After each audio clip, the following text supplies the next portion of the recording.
প্রাকৃতিকভাবে একজন সুস্থ মানুষ যে সে কখনো আওয়ামী লীগ করতে চাইবে না।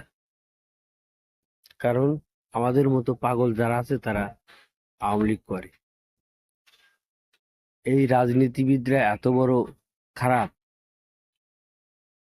যা কল্পনা করতে পারবেন না। এরা শত্রুর সঙ্গে আত্মীয়তা করে, আবার আত্মীয় কখনো শত্রু হয়ে যায়। কার কথা বলছি জানেন? এই আন্দোলিক রহমান পার্থ। এ হচ্ছে শেখ হিলালের জামাই, আবার শেখ সেলিমের ভাগিনা। এরা আওয়ামী লীগের দুঃসময়েও তাদের নিয়ে টিটকারা করে, আবার যখন আওয়ামী লীগ ক্ষমতা আসবে তখন আবার সব সুবিধা এরা ভোগ করবে। আওয়ামী লীগের 17 বছর ক্ষমতায় থাকাকালীন অবস্থায় এদের কিন্তু হাজার হাজার কোটি টাকা শেখ হিলাল দিয়েছে, শুধুমাত্র মেয়ের সুখের কারণে।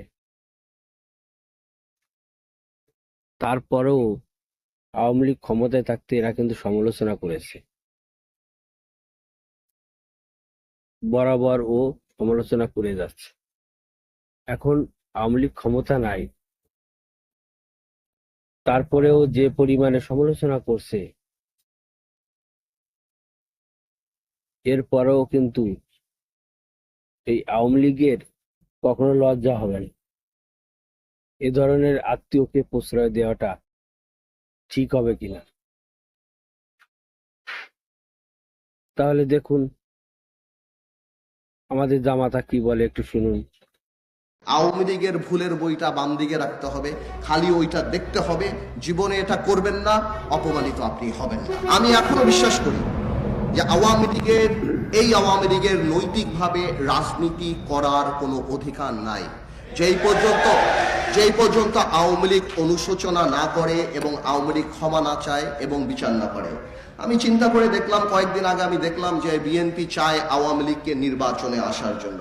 আমি বুঝতে পারি রাজনীতিবিদ হিসাবে যে বিএনপি চেতেই পারে আওয়ামী লীগকে নির্বাচনে আসার জন্য, নাহলে আওয়ামী লীগ পরে বলতে থাকবে যে আমাদেরকে নির্বাচনকে বাদ দেওয়া হয়েছে, এই নির্বাচনের গ্রহণযোগ্যতা নাই, এই নির্বাচন আমরা করলে আমরা জিতে যেতাম।